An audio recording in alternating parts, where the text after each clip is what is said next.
couple de randonneurs découvre un laboratoire militaire abandonné situé près d'un lac dans une région boisée. Ils décident de se baigner dans un bassin d'apparence inoffensive, mais ils sont rapidement attaqués par des créatures invisibles sous l'eau. Peu de temps après, Maggie est envoyée pour enquêter sur leur disparition.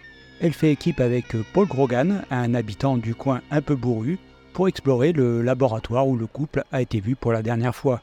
Ils découvrent alors des bassins de recherche biologique, vestiges d'un projet militaire secret qui visait à créer une souche de piranhas mutants plus agressifs. Mais ils libèrent par inadvertance les piranhas dans la rivière en vidant un des bassins, pensant éliminer les dangers potentiels. Les piranhas, désormais libres, descendent le courant de la rivière, menaçant plusieurs lieues en aval.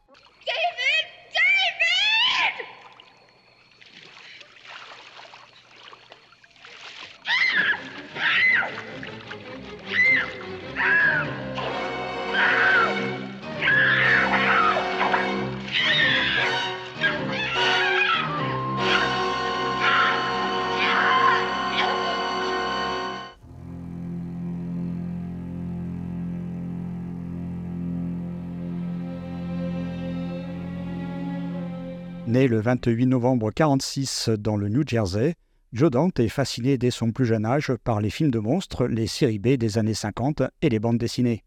C'est une carrière de dessinateur qu'il vise au départ, mais son intérêt pour le cinéma le pousse à étudier la réalisation au Philadelphia College of Art, où il se forme en autodidacte au montage et à la mise en scène. Dante commence sa carrière au début des années 70 en tant que monteur, notamment pour des bandes-annonces de films produits par New World Pictures, la société de Roger Corman. En 1976, Dante arrive à convaincre son patron de lui laisser tourner son premier film, Hollywood Boulevard, qu'il co-réalise avec son ami Alan Arkush. Ce film parodique, au budget de $60 000, pose les bases de son style, un mélange de satire, d'horreur et de références au cinéma de genre. Beautiful. Go. Have a good time.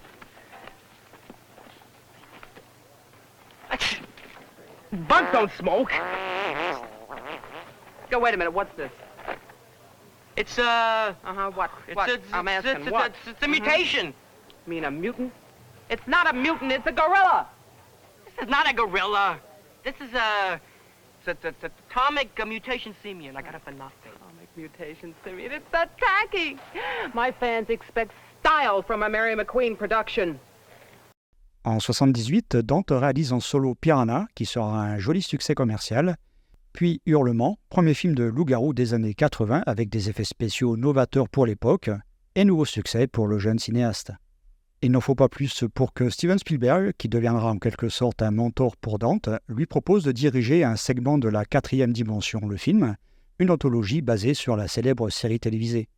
Cette collaboration marque le début d'une série de projets ambitieux pour Dante à Hollywood, et surtout la rencontre avec celui qui composera toutes les musiques de ses films jusqu'à sa mort, Jerry Goldsmith. En 1984, Dante atteint la consécration avec Gremlins, toujours produit par Spielberg. Énorme succès commercial et critique, le film mêle habilement comédie et horreur, tout en offrant une critique subtile de la société de consommation américaine. Dante profite de ce succès et de l'intérêt soudain que lui portent les studios pour s'aventurer dans une œuvre plus personnelle, Explorers, mais le public ne se déplace pas et le film est rapidement retiré de l'affiche. Spielberg fait de nouveau appel à Joe Dante pour réaliser ce petit bijou totalement délirant, l'aventure intérieure. Tous les voyants sont au vert, Spielberg à la production, le réalisateur de Gremlins, une histoire de science-fiction inspirée du voyage fantastique de Richard Fleischer. Malheureusement, le film est un échec incompréhensible au box-office. Suivront l'excellent Les Banlieusards avec Tom Hanks et Carrie Fisher, dans lequel Dante explore la paranoïa et les dysfonctionnements des banlieues américaines avec humour et noirceur. Bien que le film fait un score honorable au box-office, il n'atteint pas les mêmes cimes que Gremlins.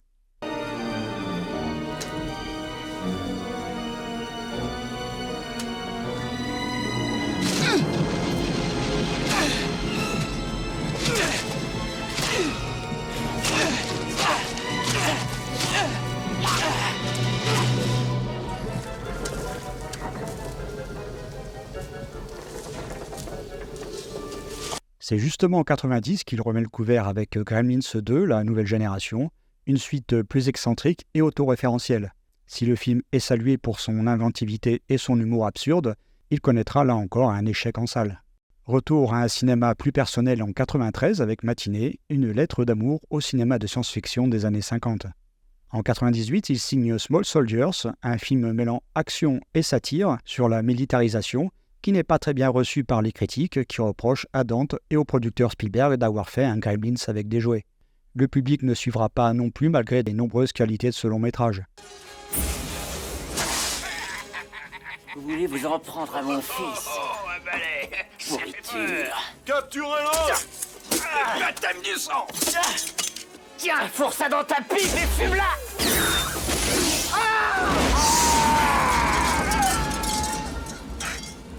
Super, papa! On les a rôtis! Dante peine à retrouver le succès de ses œuvres précédentes et il devra attendre 5 ans pour revenir au cinéma avec les Looney Tunes Passent à l'action, une comédie au rythme frénétique qui mélange animation et prise de vue réelle. Malgré un budget important et des critiques plutôt positives, le film est de nouveau un terrible échec commercial. Ce sera également la dernière musique composée par Jerry Goldsmith. En 2009, Dante réalise The Hall, un thriller psychologique en 3D qui n'aura droit qu'à une sortie vidéo en France. Goring VX, son dernier long métrage, que je n'ai pas vu, sort en 2014, toujours en vidéo chez nous. Outre le cinéma, Joe Dante s'implique dans des projets télévisés en réalisant des épisodes de Police Squad, la série des As, ou de Masters of Horror, dont le satirique Marche ou crève. Selon moi, la mort de Monsieur Goldie est due ou à un suicide ou à un meurtre. Maintenant, messieurs, veuillez m'excuser. Il faut que je te dise une chose à propos de Joey Goldie. Ce gars convoyait de la drogue dans une grosse opération en cours et c'était un indice, ça a tout l'air d'un meurtre. Le style de Dante est unique. Bien que souvent considéré comme un réalisateur appartenant au cinéma de genre ou de série B, ses films regorgent de références à la culture populaire et aux classiques du cinéma et témoignent de son immense amour pour cet art. Mis à l'écart aujourd'hui par les studios, Joe Dante manque un peu au milieu de cette production hollywoodienne aseptisée et de plus en plus politiquement correcte. It feels like something snagged in here. Ow! Did you get bit? Ouch! Ow! Stay back! Stay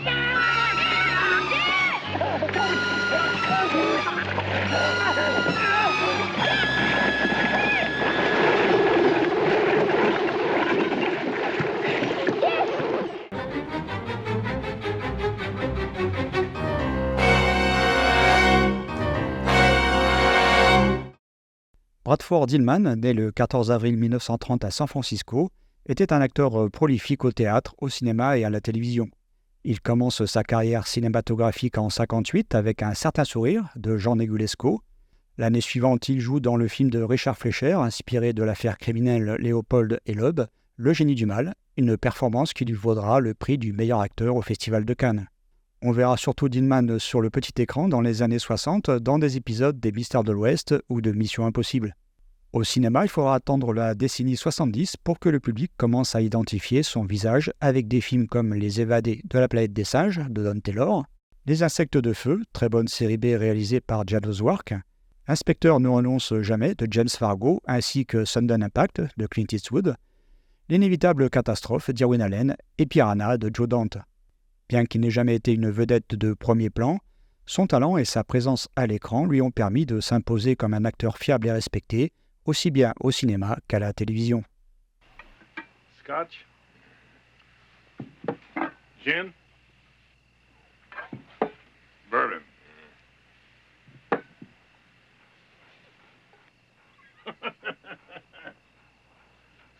Tequila! You're the 7th Cavalry, Jack. You know, I just ran dry today. Heather Menzies est née le 3 octobre 1949 à Toronto. Très tôt, elle manifeste un intérêt pour les arts de la scène. Adolescente, elle déménage aux États-Unis avec sa famille où elle commence à suivre des cours de théâtre et obtient son premier rôle au cinéma à l'âge de 15 ans en incarnant Louisa Von Trapp dans le classique de Robert Wise, La Mélodie du bonheur. Heather fera une petite carrière au cinéma en jouant notamment dans des films d'horreur comme Snake de Bernard L. Kowalski ainsi que Piranha de Joe Dante. C'est surtout à la télévision qu'elle atteindra la popularité avec des séries telles que L'Âge de cristal, adaptation télévisée du film de science-fiction du même nom, La croisière s'amuse ou Vegas, dans lequel elle croise celui qui était son mari Robert Urich. Au décès de ce dernier, elle créera une fondation à son nom et collectera des fonds pour la recherche sur le cancer. Atteinte elle-même d'un cancer du cerveau, Heather Menzies décède à 68 ans, laissant derrière elle le souvenir d'une actrice polyvalente et d'une femme engagée. Is it Waxman? Are you afraid of what the Army might do to you if you... No, I'm not afraid. I'm a scientist. I'm head of my department. It's just that there are priorities and...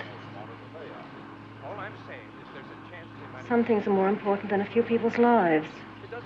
It's not how Dr. Hope felt. Not at the end. Le casting comprend également des têtes que l'on verra régulièrement dans les films de Dante, comme par exemple Dick Miller, déjà présent dans Hollywood Boulevard et qui apparaîtra dans presque tous les autres films du cinéaste, Kevin McCarthy, vu dans La 4e dimension et l'Aventure intérieure, le réalisateur de La course à la mort de l'an 2000, Paul Bartel, ou encore Belinda Balaski, présente dans Hurlement.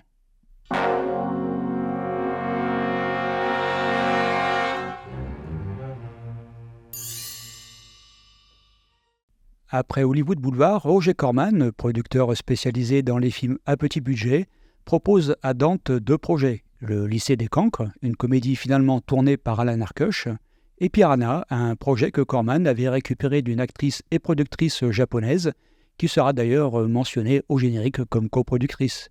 Mais Dante était loin d'être enthousiaste, trouvant le script pas très bon. John Sayles, l'auteur de Pride of the Bimbo, une nouvelle parue en 1975 qui avait attiré l'attention de l'assistant de Corman, est alors sollicité pour réécrire le scénario. Dante rencontre Sayles et l'entente est immédiate entre les deux hommes qui ont la même vision du projet. Le film pointant la responsabilité de l'armée dans la création des piranhas mutants, Dante avait besoin de leur aide matérielle. Interesting thing was, here we were in Texas making this movie, and we needed cooperation from the Army. We couldn't afford to, build these Jeeps and stuff. So we had a separate version of the script written, in which the military were the heroes, and the military kill all the piranhas. And that's what we sent to the government, and that's what the government read, and that's why they cooperated with us. Now, I never heard anything later. I don't think they ever saw the picture. But what we ended up shooting was completely different than what they thought we were going to do. And the general and the army and the government are basically the bad guys in the picture. Le budget de $660 000, dont seulement 50 000 réservés aux effets spéciaux, est rikiki, mais un peu plus élevé que les autres productions Corman, grâce à l'apport du distributeur United Artists qui, en contrepartie, conserve les droits pour l'exploitation hors États-Unis.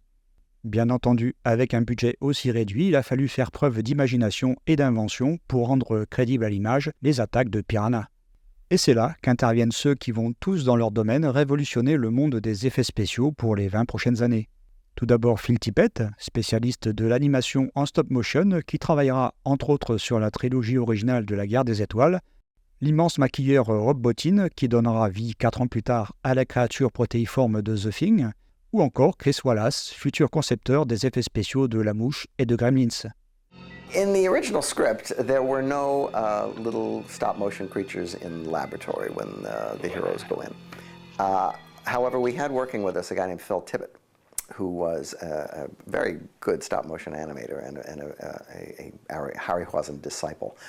And we felt that we really would be letting him go to waste if we didn't put some stop motion in the movie because, John Davison, the producer, and I love stop motion. And so for no good reason, we have this creature in the doctor's laboratory that is sort of like the Emer in 20 Million Miles to Earth. De nombreux tests ont été effectués avec des piranhas en caoutchouc, mais aussi des mécaniques et des marionnettes, mais rien ne marchait. Finalement, les choses se sont débloquées quand l'équipe a compris qu'il fallait filmer en 8 images par seconde, ce qui permet de multiplier la vitesse par 3 en projection et ainsi montrer la rapidité et la férocité des piranhas. Pas moins de 76 piranhas en caoutchouc ont été construits en 4 semaines par Phil Tippett et Rob Bottin. 4 autres poissons ont été fabriqués avec des dents en métal pour des gros plans dans lesquels ils déchirent la chair prothétique de plusieurs baigneurs. John Berg, un autre spécialiste des effets spéciaux, a d'abord été tenté de filmer les piranhas en caoutchouc sous l'eau, mais s'est heurté à des problèmes hydrodynamiques insurmontables. Il a fini par les suspendre sur un plateau de tournage en filmant à sec et a déplacé sa caméra à travers les modèles suspendus à des ficelles.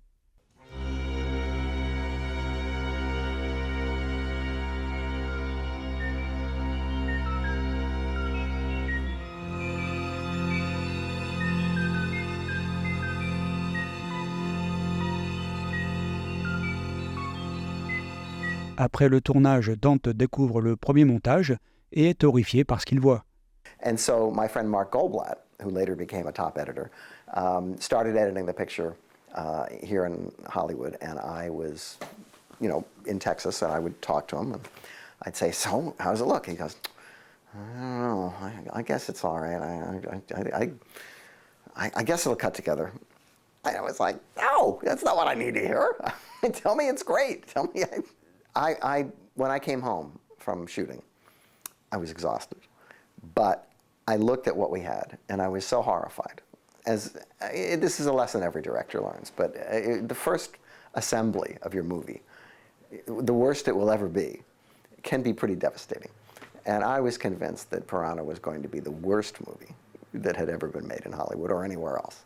And so I lived in the editing room. I did not go home. I spent 24 hours a day in the editing room. People said that they came in to see me and I would glaze over and not recognize them.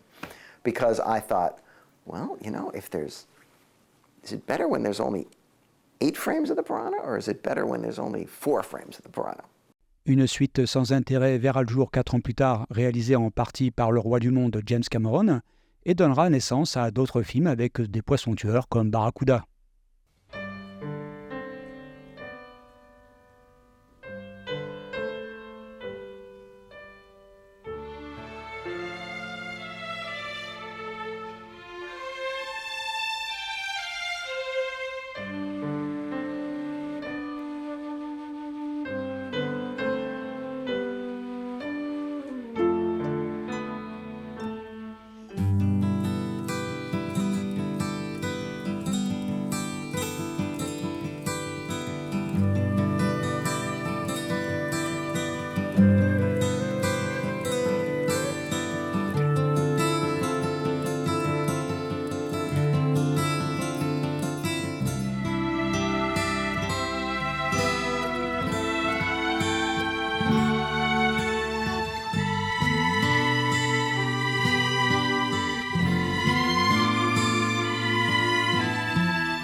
What were you doing up at the army site?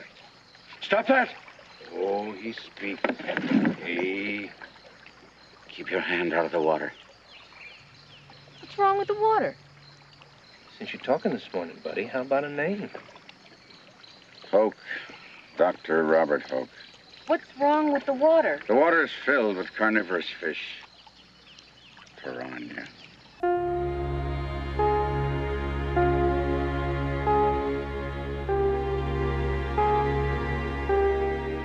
Pino Donaggio s'est d'abord fait un nom dans l'industrie cinématographique avec ses collaborations sur des thrillers tels que Carrie de Brian De Palma. La musique éditée sur CD en 2004 par Varese Sarabande est un mélange de suspense et d'action, ce à quoi on s'attend d'un film d'horreur. Ce qui est plus surprenant, c'est que Donaggio n'hésite pas à composer des passages dramatiques lorsqu'il s'agit de souligner les conséquences des attaques des piranhas. Les cordes dominent la partition, souvent utilisée pour générer une sensation de mouvement, simulant la nage rapide des piranhas.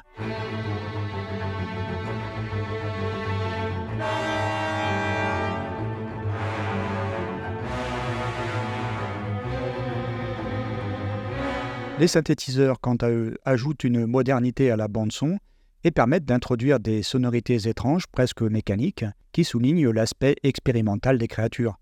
Donaggio insère également des mélodies plus douces qui rappellent un peu son travail sur Ne vous retournez pas. Au final, le compositeur livre une partition de qualité qui marie terreur, ironie, drame, dans la tradition des bandes originales de films d'horreur des années 70. You just have to swim out to the marker and back. You've probably swum twice that far in a pool.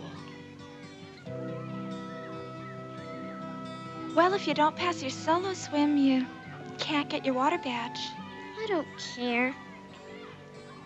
Well, what is it that you're afraid of, honey? Things. You mean like sea monsters?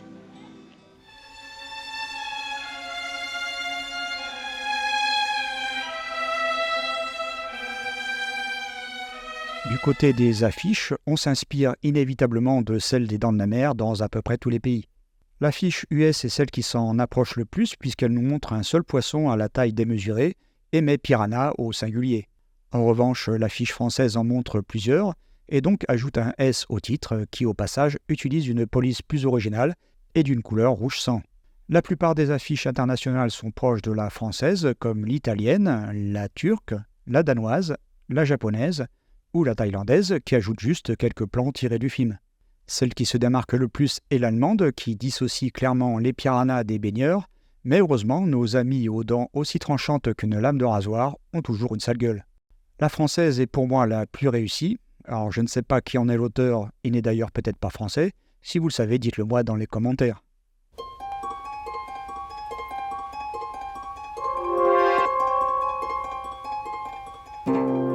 Dans un premier temps, Universal avait envisagé d'obtenir une injonction pour empêcher la sortie de Piranha, le considérant comme un plagiat des Dents de la Mer, d'autant plus qu'ils avaient sorti les Dents de la Mer 2 mois plus tôt. Mais la plainte a été abandonnée après l'intervention de Spielberg qui aimait beaucoup le film de Dante.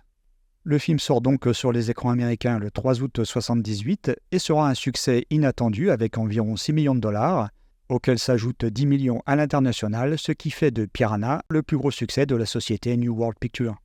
Les Piranhas débarquent en France le 15 novembre 1978 et attirera plus d'1 million de pêcheurs à la ligne, ce qui est un score énorme pour une série B sortie de nulle part.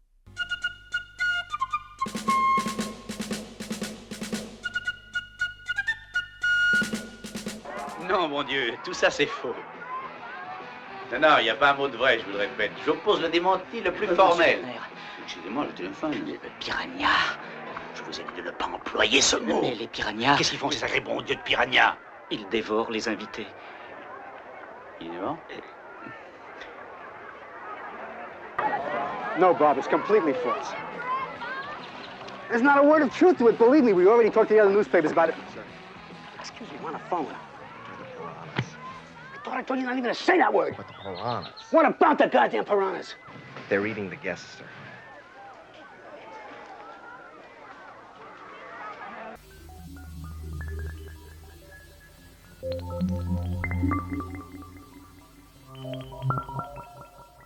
Le film est présenté en sous-commission le 10 octobre 1978.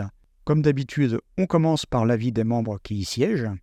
Pour le représentant de la Défense nationale, scène de catastrophe, de panique et d'horreur impressionnante pour les jeunes enfants, interdiction au moins de 13 ans. Pour le représentant de la jeunesse et des sports, ce film catastrophe présente avec parfois une complaisance sadique certaines scènes d'enfants déchiquetés par les poissons voraces. Il n'est pas exclu qu'il entretienne chez les enfants de 14-15 ans les grandes angoisses collectives des adultes.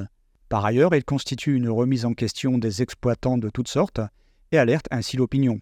Pour moi, en dépit d'un moins de 16, je propose moins de 13. Des poissons carnivores attaquent des baigneurs jeunes ou adultes, image assez impressionnante de morts sanglantes, de peur, mais nous sommes loin de l'horreur habituelle au genre.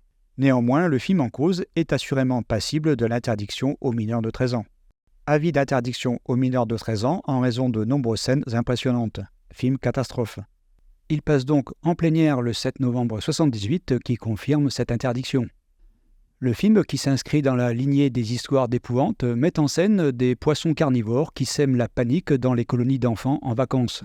Il multiplie les scènes de terreur et les visions de baigneurs ensanglantés, mais sans atteindre un degré d'intensité justifiant de très graves mesures de protection.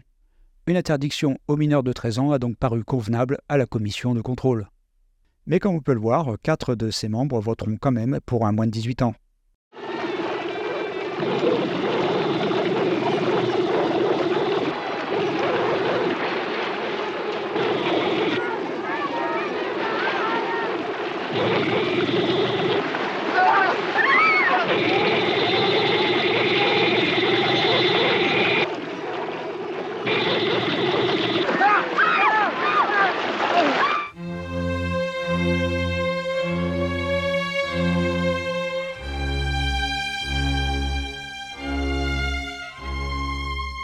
Le film a souvent été perçu par une partie de la critique comme une parodie des Dents de la Mer, ce qui m'a toujours semblé étrange car il n'y a pas grand-chose de parodique dans Piranha.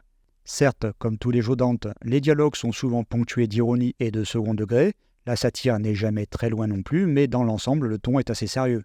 Tourné en seulement 30 jours, le film reste une remarquable série B d'exploitation qui s'appuie sur un mélange de tension et de satire pour captiver son audience et garde encore une belle efficacité dans ses séquences d'attaque.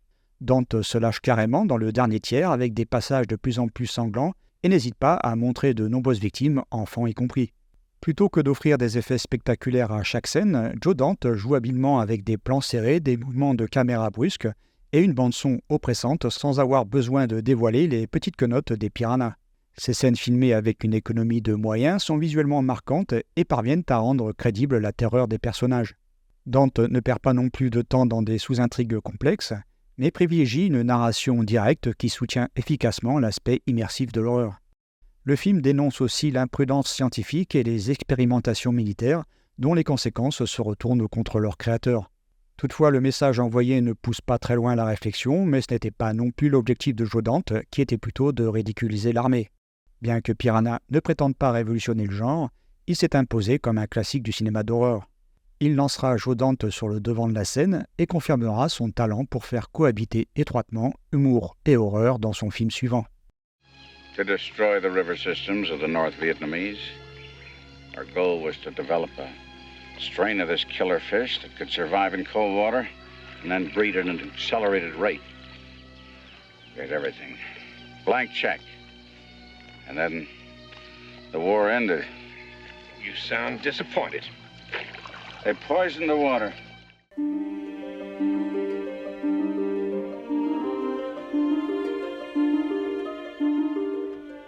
Un premier Blu-ray édité par Carlotta a vu jour en 2013, puis un second en novembre 2023, édité cette fois par BQHL, qui ne contient pas de supplément en dehors d'une intervention du journaliste Rafik Djoumi, contrairement à l'édition Carlotta qui proposait un long entretien avec Joe Dante.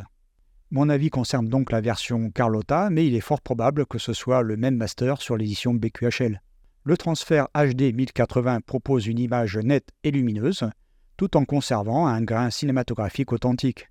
Les scènes en plein jour bénéficient d'une bonne définition et de couleurs plus équilibrées. Cependant, certaines scènes nocturnes montrent encore des défauts comme des points blancs et un grain excessif. Le Blu-ray conserve les pistes anglaises et françaises d'origine en mono DTS HD. Petit bémol, cette édition française ne propose pas le commentaire audio du réalisateur présent sur les éditions américaines et britanniques. Le DVD du film est également disponible et trouvable encore facilement, tout comme le Blu-ray. Une version 4K est sortie récemment aux États-Unis, pour l'instant rien encore de prévu en France. The lashing's working loose. Oh.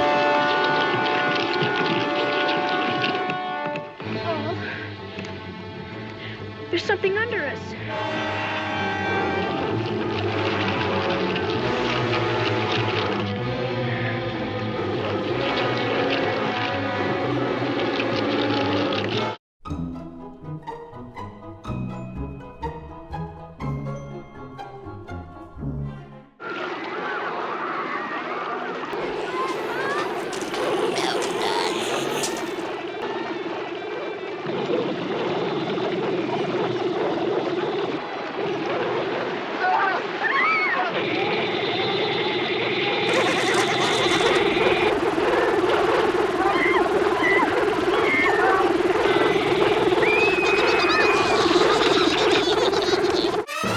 Voilà, cette rétrospective consacrée à Piranha est terminée. Merci de l'avoir suivi et je vous dis à très bientôt. Bye bye.